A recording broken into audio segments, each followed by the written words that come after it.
Tēnā whalawa, it's Tēnā Whanga here. It's 21st of July 2025, but today is a special day for me because on this day in July 21st, 1945, my mother was born. So Mum is this woman here, just behind me in my school photo with my sister and my cousins.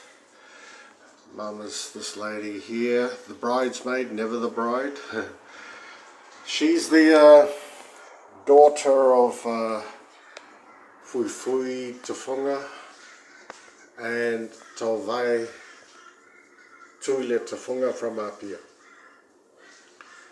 Now, she is the only child from this consummation, so she was born in 1945 in a village called Asau, but more specifically in Utuloa Asau, where her family are from her mother's side, from her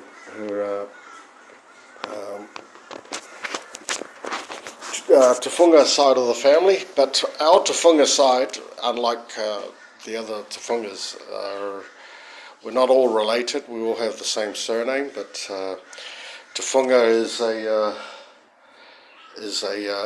Mataiali'i title, and it's a title given through birth or through most are given through services rendered.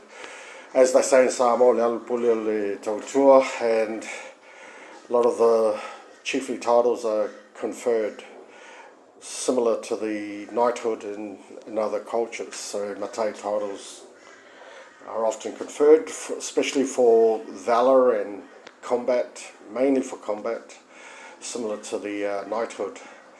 But in Samoan culture, the modern culture, it's wealth. The wealthier you are, the more services rendered you have, what they call te māinga. So if you have te māinga, you're obviously meant to be the chief, obviously, because you've got all the money and the wealth.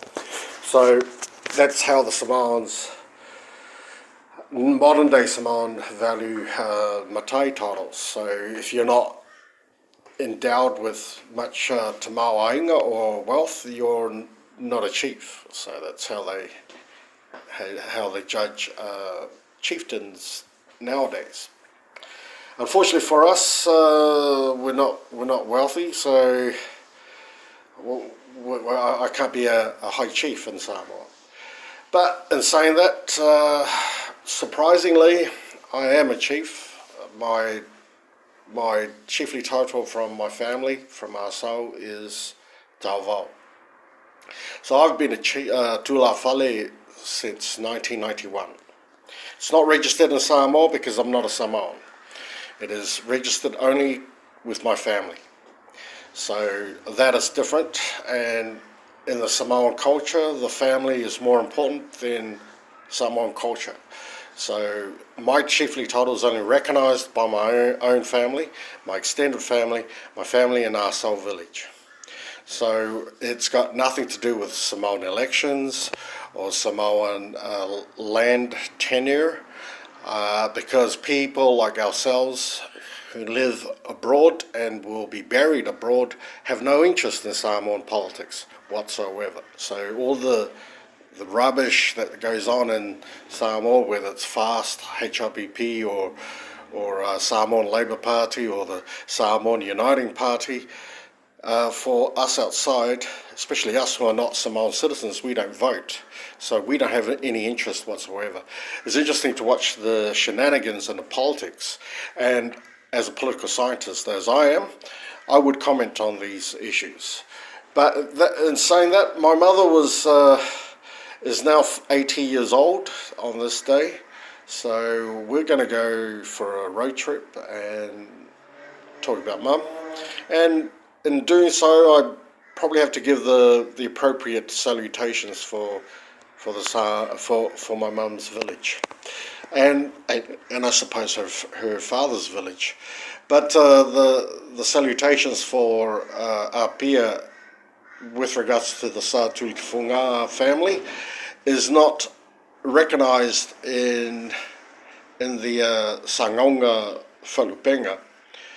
Instead, the Satulifunga family are only briefly referred to as Tulona, Leainga, or Le Sa Maliatoa. But they do not specify the family names because Tutufunga Liu Mavaenga, my great grandfather, who was a police officer for the New Zealand administration, is allegedly notorious amongst the Samoans from the Mau period in 1929 because the Samoan police who was serving the New Zealand police at the time was headed by Lea Li'i of Apia, whom his name is Lea Whionga Tulitufunga. And during the Mau period it was notorious, so he's not remembered. So to the victors who write the history, and that also includes the Sangonga Whalupenga.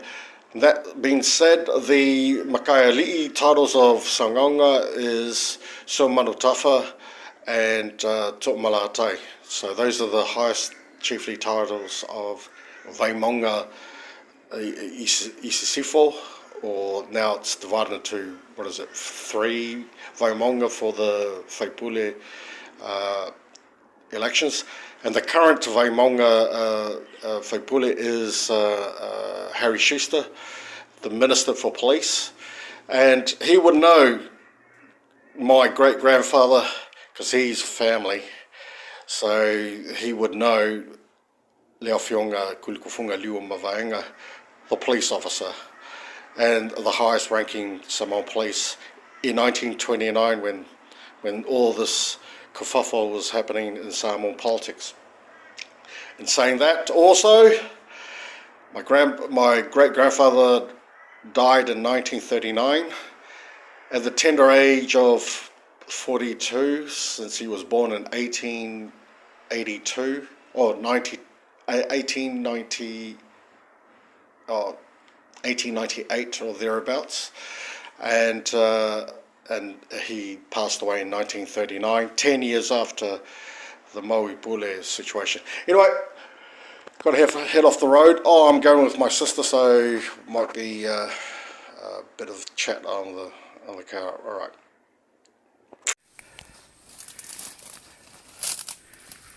Le sa ngofoi flipo ma falangi ma fui. Ja.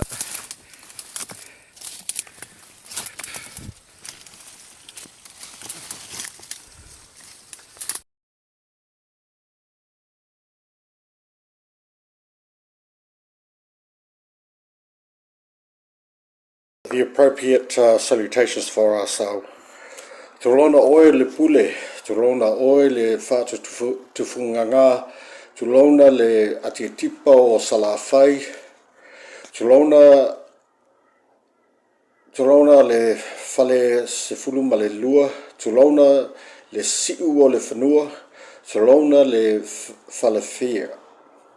A whio mai, tufunga ma masoi, turona le whale wha ma uso ali'i, a whio mai lo tau ma upu o le awhionga o tupua ma le aumanga ma le ainga sa tane a vai. Susu mai le lilu mai va, susu mai le moe le oi, tulona o lau whetalaingo o vaisi ngano, a whio mai le ainga o mavaenga. Maota o li o tufunga, lopa maua, masoe, whaleapa u. Now, my family is from Asau. My tufunga is from the Satufunga. My grandmother is the grandson of Tufunga Allah. Her father is Tufunga, Tolua Tufunga. Tolua Tufunga is the brother of Totongia Tufunga, and Tufunga Totongia is the brother of Tolua Tufunga, our grandfather. So that's our asau whalupenga and asau salutations to the Sa Tufunga, the ali'i of asau. My father, on the other hand, is Le Fionga Amituanai from Salailua. He is the ali'i of Salailua, and he passed away. He was born in 1940. He passed away in 2015 at the age of 74. My mother, on the other hand, whom is 80 years old today, on July 21st, 2025, would have been 80 years old. My mother passed away on March the 4th, 2002, at the tender age of 56. In other words, I'm older than my mum. So that's it.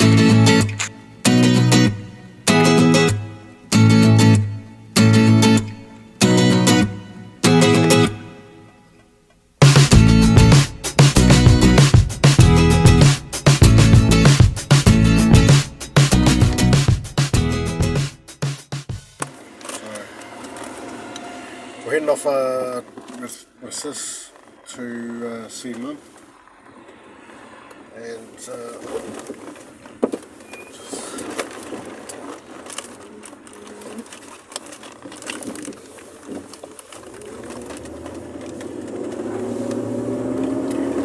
is going to be a road trip to Beenleigh Cemetery. So I'm all dressed up for Mum's birthday. So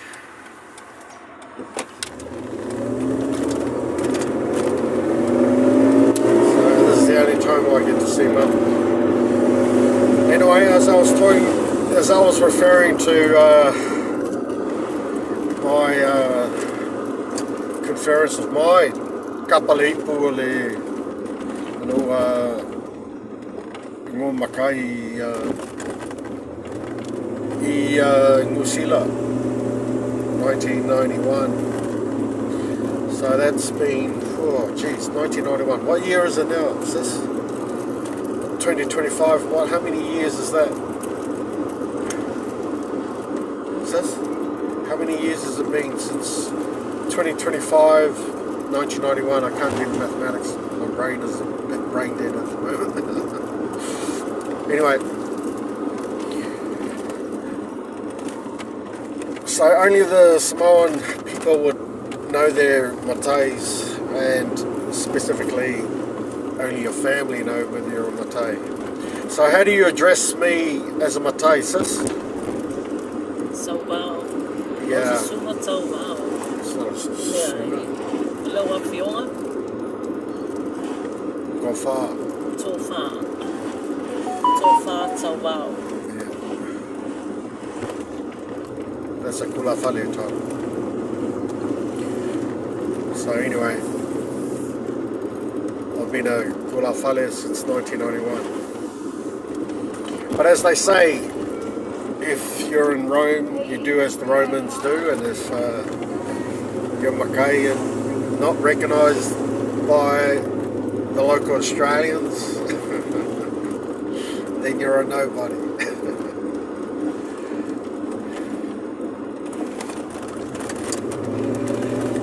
Even the Samoans in 1991 have been in Mackay, and geez, I was just a kaule lea to everybody else. Ele kalia. That's the Samoan culture. Ele Mackay aka ia la ko lava nguku. Ele ango ai sesi Mackay. That's why all these Samoans, they say they're Matais and so forth, they come to Australia, they're just nobodies, so that's like me. I've been a Matai since 1991. I'm a nobody here. But I do write articles on national security issues and political science. That's all I do, and I do my YouTubes and give my 2 cents worth about everything. So, enough of me. Let's talk about my mother on her 80th birthday. So, my sis and I were born in New Zealand. The mum was born in Asau, Utuloa Asau in 1945. Now, her time in Asau was very brief. So all the people of Asau, even the people who have ever remembered my late mother, have all passed. So there's probably absolutely no one in Asau who ever remembers my mother, let alone my grandmother, who mum brought to New Zealand in 1973.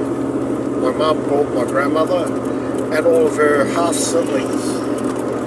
My mother is the only child of Tauwai Tui Tafunga, the son of Leo Whionga Tui Tafunga Liu, and Fui Tafunga. We took the Tafunga surname instead of a Tauwai because Mum wanted to bring her mother to New Zealand in 1973. Subsequently, she changed her surname so that her mother would be permitted to migrate to New Zealand and to be sponsored by my sister and I, because we were New Zealand born. My sister Rochelle Tafunga was born in Kenapuru Hospital in Porirua in 1967, 1967. 3rd of January 1967. I was born in Christchurch, New Zealand, at St. Helens Hospital, which is now called the Christchurch Women's Hospital, on April the 29th, 1968. So my father was then a scholarship student from Samoa in New Zealand in he was there since the early 60s. Now, my mum, Mema Tafunga, or Mema Tauwai, had left Asau village for Apia when she was about 10, 12 years old, or thereabouts, very young. So she left Asau in the late 1960s or 1950s. So early 1950s, she stayed in Tuloto, Lalovaya, with her auntie Ta'awhiro. Ta'awhiro owned a property in Lalovaya that was once owned by her daughter Fotu Fido, who married Sio, La Mositele Sio from Solosolo, and they bought a house in Tuloto in Lalovaya. Now, Fotu brought her mother, who is my grandmother's elder sister. Her name was Ta'awhiro. Now, she was Ta'alopo'o, who married Niko Whiro from Safotu. And Safotu is the village of the Whiros, that a lot of the Whiros that we know of today who are in politics at the moment are from the Safotu Whiros. So Niko Whiro's from Safotu, next to Asau, and Ta'a was born in Asau in 1900, I believe. She was 24 years when my grandmother was born in 1924. So she passed away in 1980, and we were living in 1982, I think. What year did Grand Aunt Ta'a die? Yeah, about in the 1980s. 1982. I'm not too sure. Anyway, That she's sounds interned in their house in Lalovaya at the Vaimonga, at the foot of Mount Vaya. Her house is opposite the telephone exchange right there in Lalovaya, Tuloto. And all the Fidos know who they are. Now, Masoi Joe Fido is my uncle, the police officers in the Samoan police, deputy commissioner and superintendent, the Samoan police in that period. He passed away in 1997. But Masoi Fido conferred my title in 1991 in Porirua, New Zealand. So I was attending Victoria University of Wellington doing my Bachelor of Arts degree in 1991. And so Mum, going back to Mum, she stayed at Tuloto with her aunt, Ta'a, and in 1964, 2 years after the independence of Samoa, Mum migrated to New Zealand under the Friendship Treaty. She was a permanent resident of New Zealand during the Friendship Treaty period between the governments of Samoa, the newly independent nation of Samoa, and New Zealand. And during that time, well, Masoi Fido. Yeah, what is it? Records here of the Australian Federal Police that he was the Commissioner of Police in Samoa many years ago. Yeah, well, that's our grandpa. And they got that's our uncle. So anyway, so Masoi Fido conferred my police. Fereti Fido, oh yeah. So Masoi Fido in Tuloto was my uncle. And we used to, whenever we travelled to Samoa, we'd stay at his house in Tuloto with all my cousins. So anyway, Mum migrated to New Zealand when she was 18. So she had very brief time in Samoa. So at the tender age of 18, she travelled alone, no support networks. Her parents, well, obviously, were still in Samoa. And in 1964, she lived in Christchurch, New Zealand, living with her cousin, Viva Fido. Sila, she married Sila Faxia, Sila in Christchurch, and they lived in a place called Waltham in Christchurch. Now, my sister was born in Kenepuru, Wellington, but Mum went back to Viva because she had her baby, my sister. Now that was in 1967 when she returned to Christchurch, and then Mum met Dad, of course, and Dad was then at Canterbury University studying for his Bachelor of Accountancy and Commerce Accountancy, double degree at Canterbury University. Now Dad migrated to New Zealand from Samoa on a scholarship to do his Form 7 at St. Bede's College, whereby he matriculated from St. Bede's College, Catholic private school, and he was an undergraduate at Canterbury University.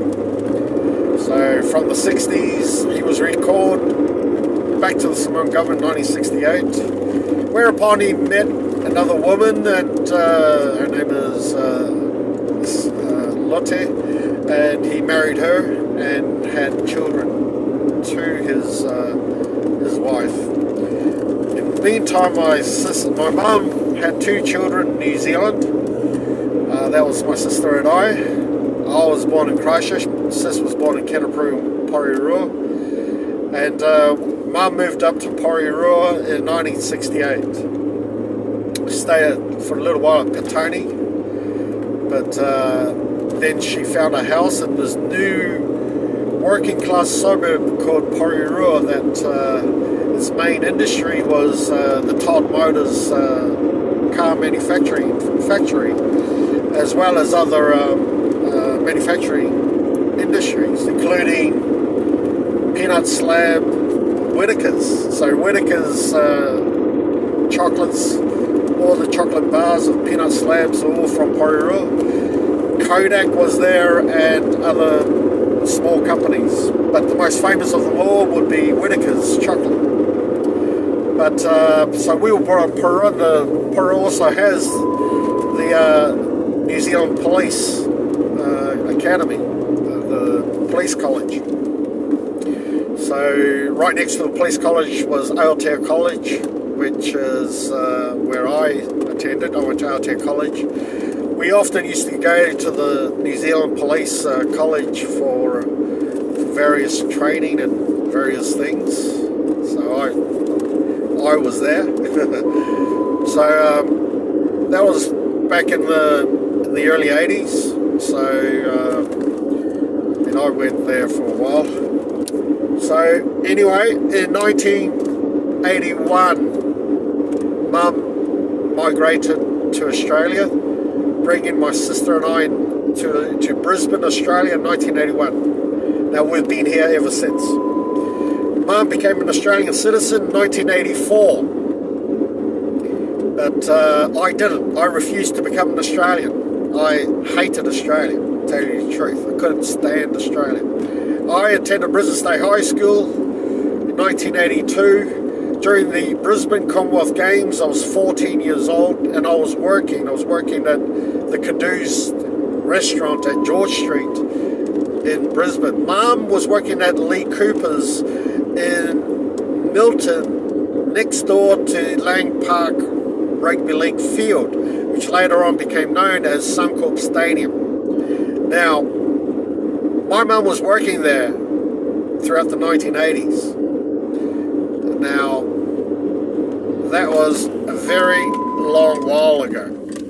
Now, Mum passed away in 2002 right here in Brisbane. Now, that's a journey from Samoa to New Zealand in 1964, and then she had 2 children in tow. She never remarried, and in 1981 she migrated to Australia alone.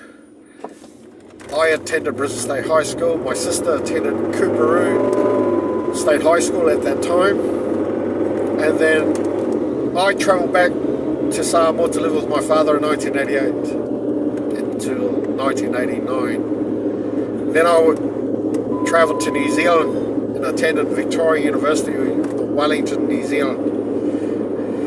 And then I returned, completed my studies at the University of Queensland, studying government. In New Zealand, I studied, my undergraduate degree was a Bachelor of Arts in Political Science and Public Policy. So I studied a lot of politics.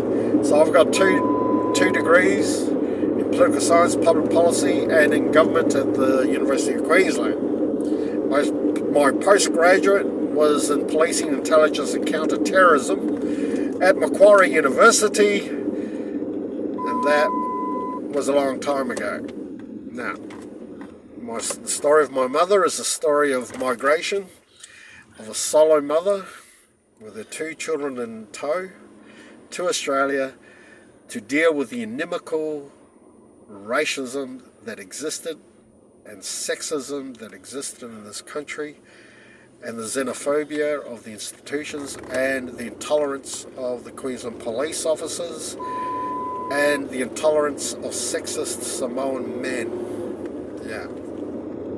That's the story of our lives and the story of racial intolerance, and we've survived it all.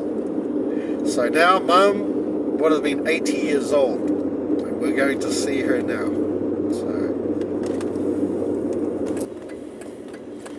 So anyway, this is the road trip. We've just come from Logan, and we're on our way to the Beenleigh Cemetery.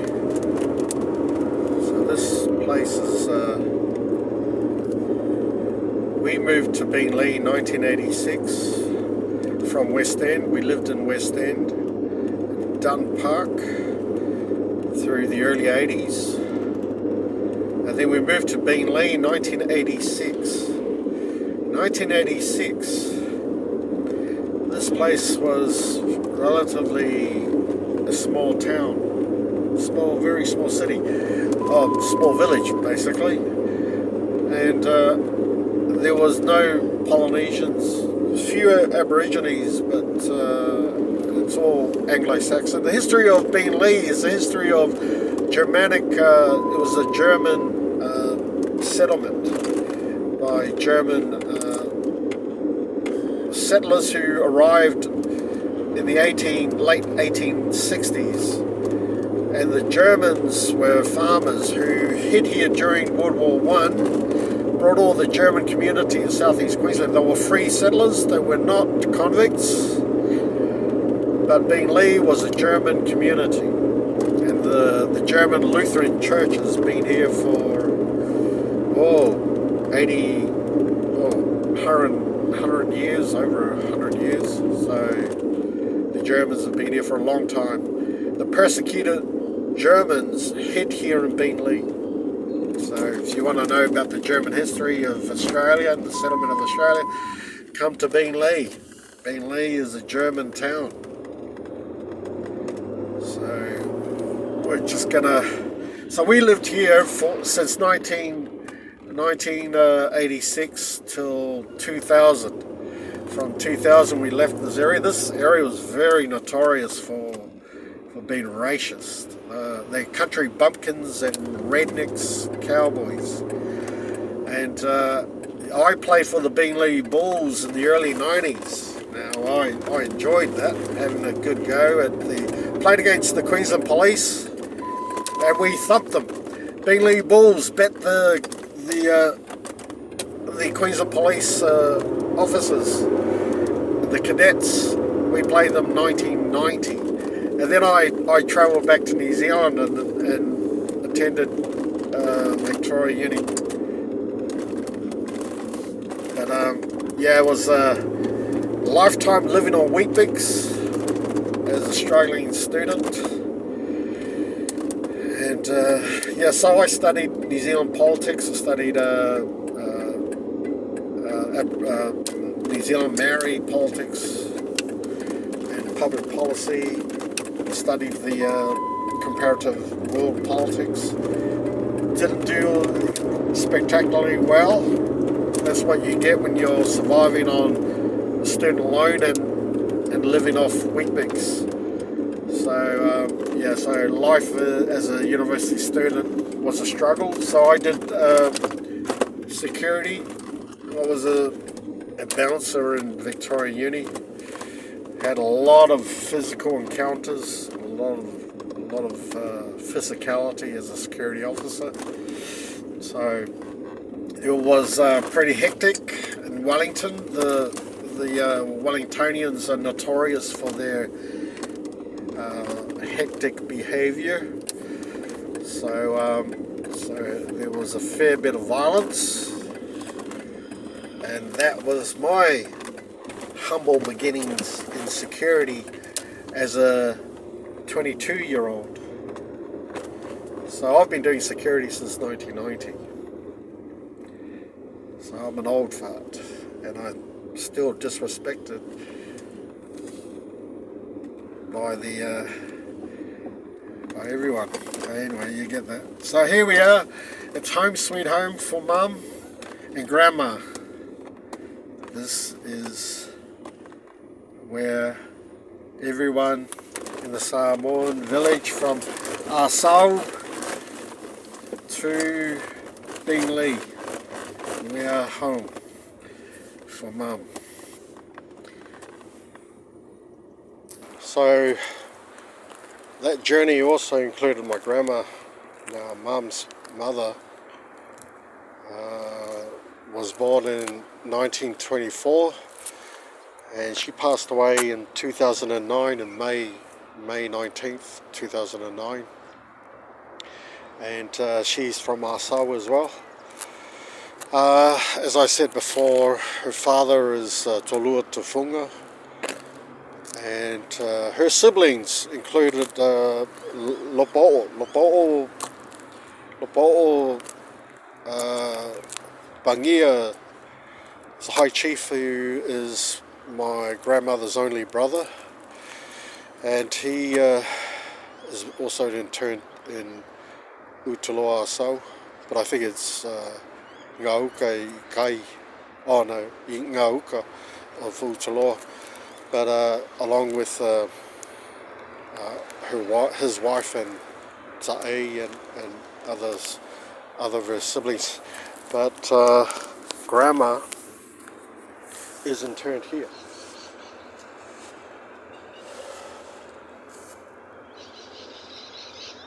So that's Grandma. That's Ta'awhito's youngest half sibling, half sister. Ta'awhito is Leo Whito's mai Safotu, but Ta'a is actually from Asau. And this is her youngest sister, whom is my grandmother. My mum is her firstborn, the eldest, and Mum brought her here to Brisbane, Australia, in the mid-80s, and before Grandma passed. But that's so we all congregate here, and you see there's a lot of Samoans here, a lot of people here, and naturally. But as I was mentioning before, this is a German community, so all the Germans are buried here. So all these old white graves is the old section of Beenleigh. Has a lot of Germans. Dreyer, Schofield, Bobbin. So there's a few Anglo-Saxons, but it's mainly Germans. So this is all German people. Johann Krebs, Holstein Shire, from Holstein. 1915. So during World War One, all these Germans came here. They all died here. And on the other side, where we are all the Samoans. There's thousands of them. So there's thousands of people here. These are the old cemeteries, all worn out. And most of my family are here. So you can understand the history of this region. It's during World War One when the Germans were fighting. Beenleigh was the only enclave where the Germans were hiding. But anyway, now this is not Nazi Germans. Nazi Germans was during Adolf Hitler in 1930s. The Germans that were here were the Bismarck, Otto von Bismarck Germans. Same time, same period as when Samoa was colonized. There were no Nazis in the Otto von Bismarck period. So these Germans are all the Otto von Bismarck prior to World War One. They all lived here, not Nazis. Nazis are different. They're a crackpot mob from the Hitler period in the 1920s, and Kristallnacht period. Those psychopaths are different. They're not us, right? Well, not the Samoan Germans. The history of Samoa was not Nazism. There was different Germans, but these Germans lived here, right? So, okay, happy birthday, Mum.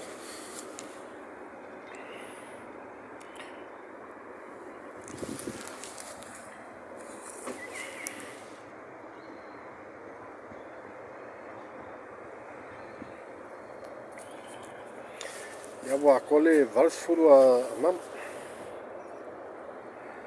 So that's her journey from Utuloa So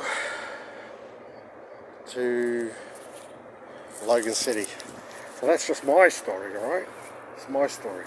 This is the only time when I hear when I wear my hula fala langa ole ainga.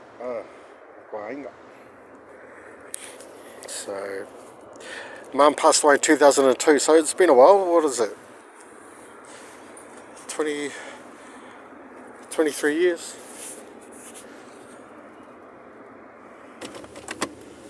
So we'll say goodbye to Mum.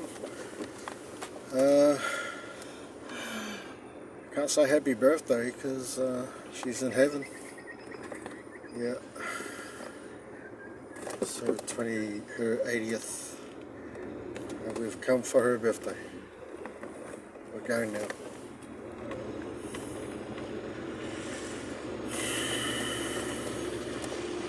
Sis was saying some words, but we didn't record it.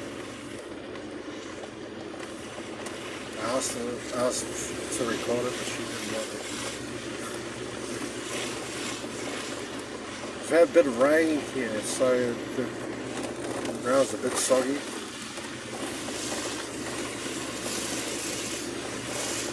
Yeah, this place, Lee, is a bit of a interesting little gravesite. As I said, it was initially settled by Germans, not by Anglo-Saxons. So the Germans were shunned upon by the Anglo-Saxons. They hated them. The English kept away from the Germans, so the Germans lived here like a ghetto. Quite ironic, because the Nazis in Europe, the German Nazis, kept all the Jews in ghettos, kept all the other people in isolation. And in Australia, in Queensland, when Queensland was a new state in 1859, with the change of Moreton Bay, this was called the Moreton Bay District. Queensland became a newly established state, and free settlers travelled here, including Europeans from Sweden and Germany, who were free settlers who came by tour ships from Europe. And the Germans, as free settlers, settled here in Queensland, and they settled here in Beenleigh. So that's the history of this area. And we moved here in 1986, as I mentioned earlier, and Beenleigh was relatively a Anglo-Saxon settlement.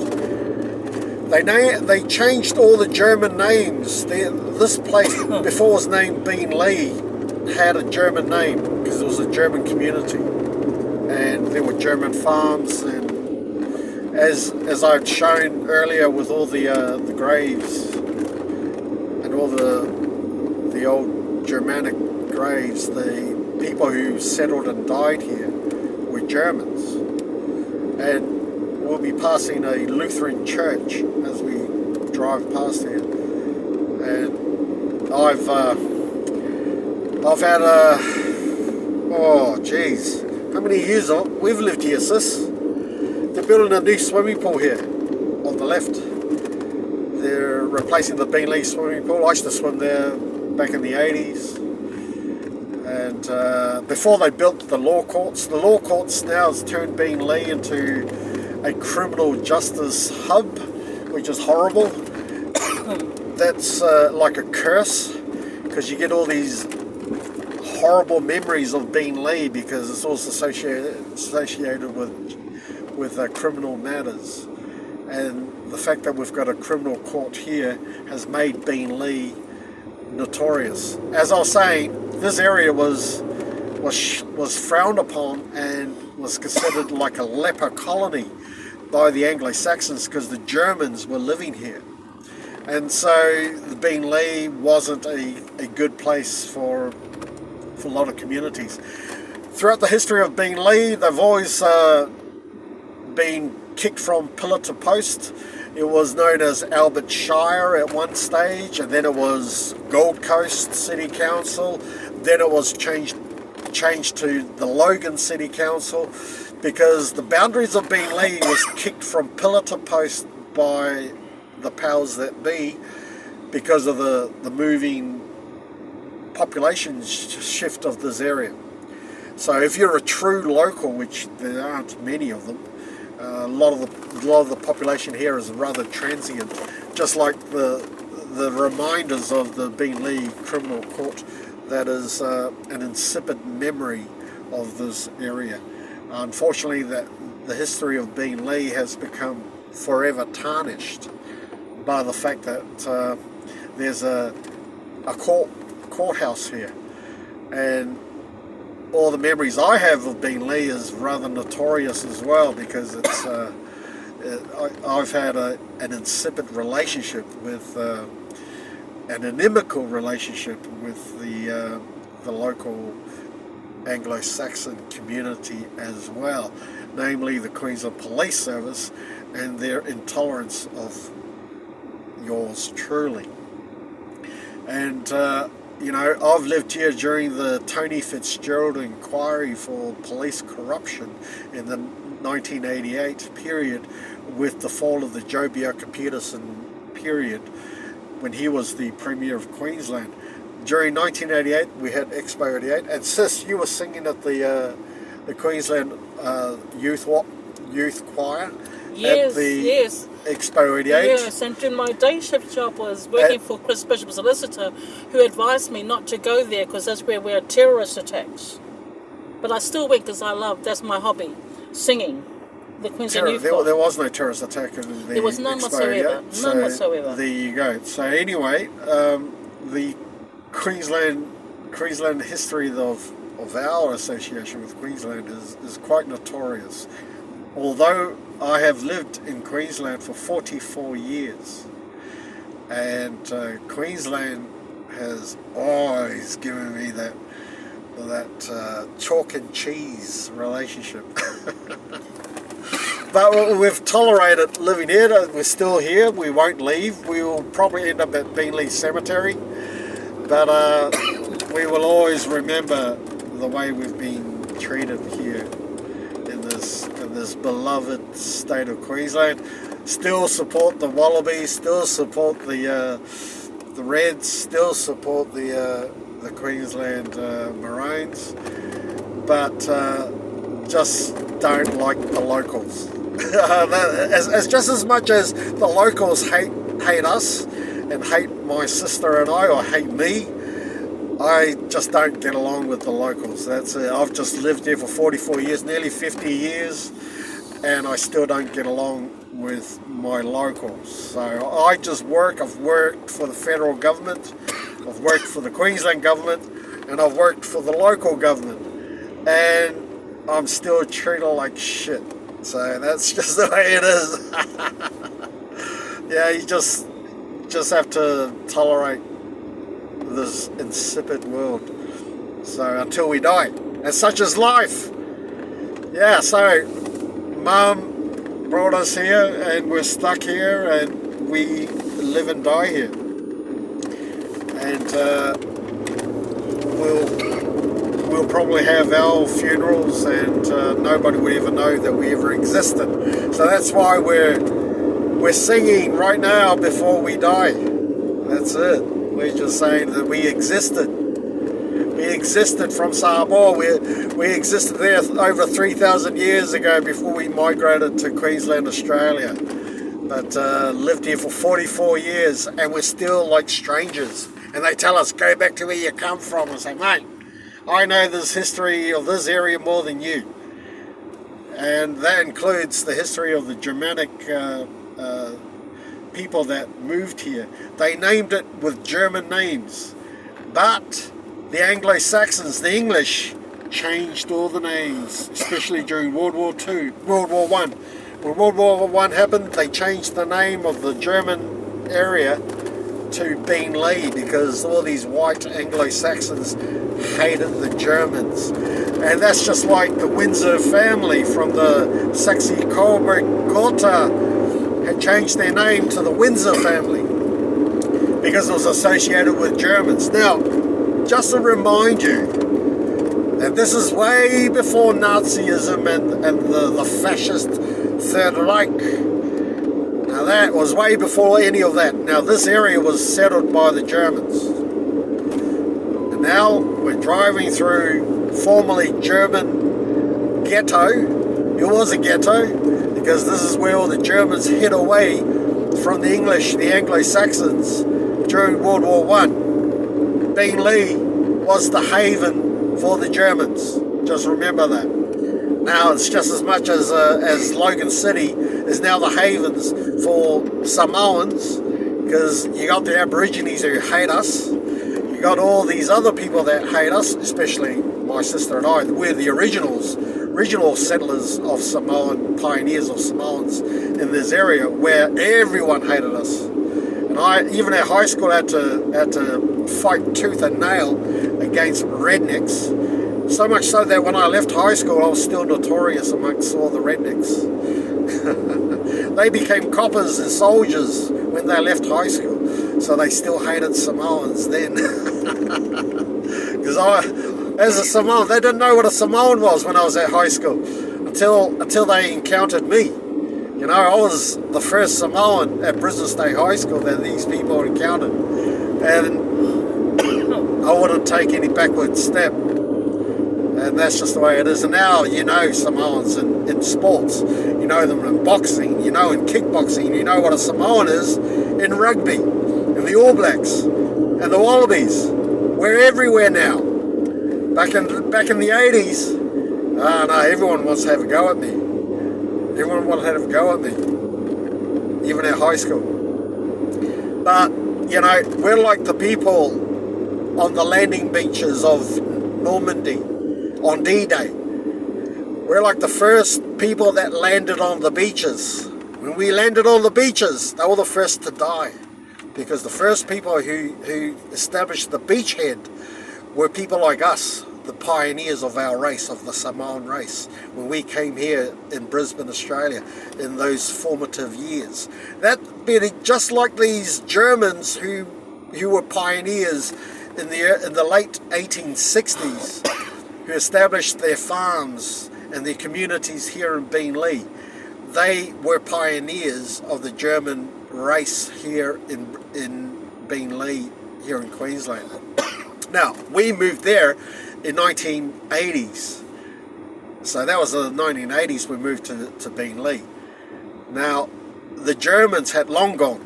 Now, that's just like us in New Zealand. You know, we'd left Porirua back in the 80s, early 80s. We left Christchurch in the 60s, where we were born.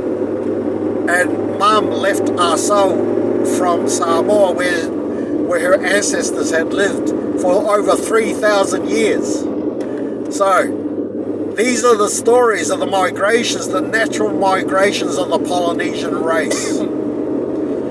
So that's how we all migrate from Arsau to New Zealand and here in Brisbane. Likewise to those Germans who arrived here in the 1860s, who settled and died and are now forever interned in Beenleigh Cemetery, are also migrants of their race and their people from wherever they came from. Now this is Yagamba land.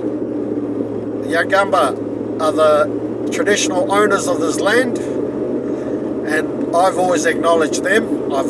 In my earlier stories, so the Yagamba are the indigenous Aborigine people of this land who've been here for close to 60,000 years. So we acknowledge them, and we also acknowledge their xenophobia, their resentment of us being here. But we're like all the other migrants in this area. we've all had to go through our teething problems with having to deal with xenophobia.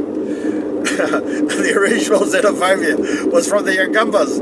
Yangumba people, when the original white settlers arrived, namely the initial convicts who landed here and migrated throughout Moreton Bay District, which was initially Redcliffe in North Brisbane, and then all the way down south to where we are now in modern day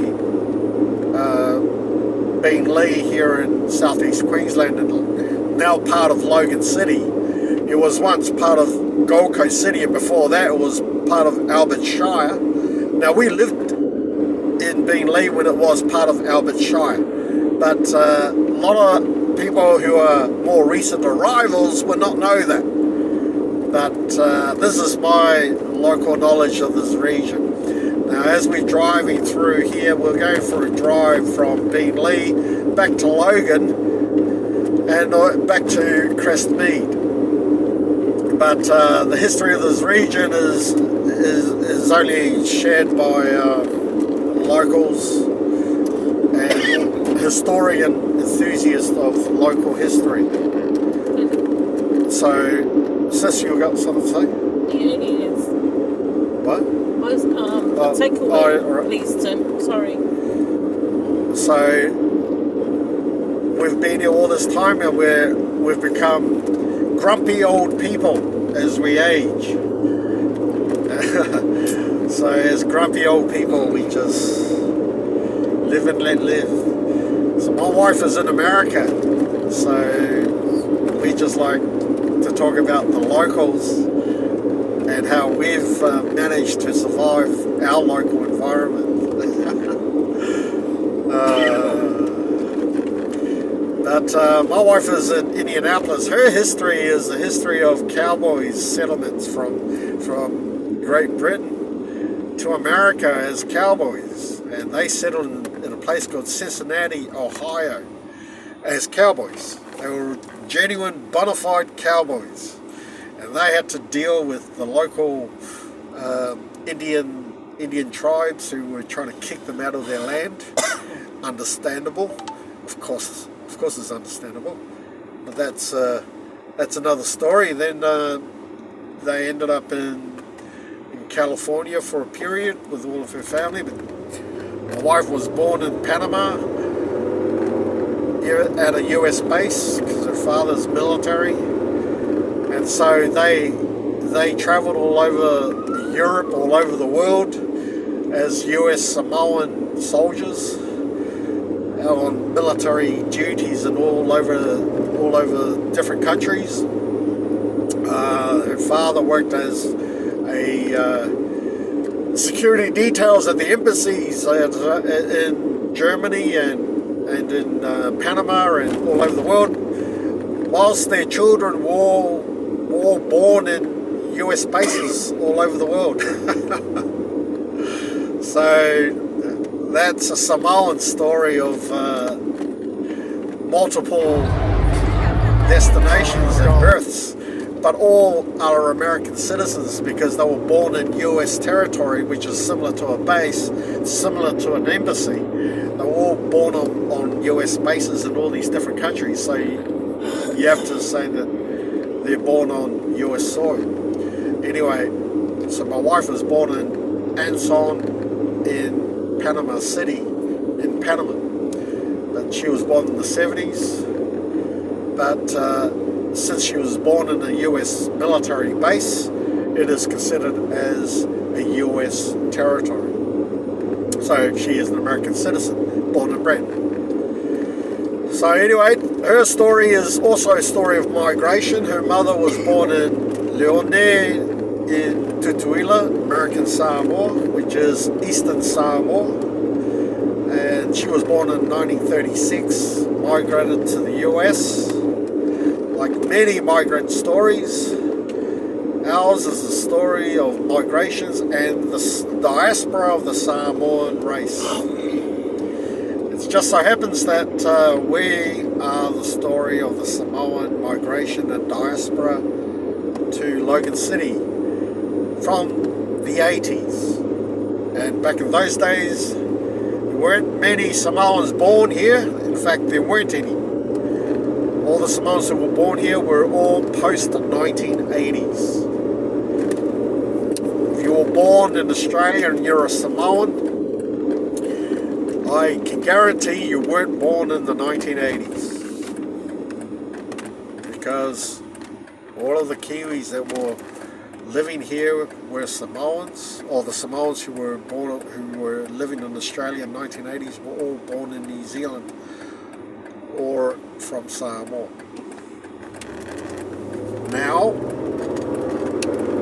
probably a third of Samoans living in Logan were born here, like my daughter. My daughter was born here and she's part Samoan, well, my part anyway, even though she's in denial at the moment, but that's her problem, not mine. But that's our history. E mafua e leisene mai la koa ia ma leo leo kunuku I ngai ia ma le ma kakasa mo fia amioko.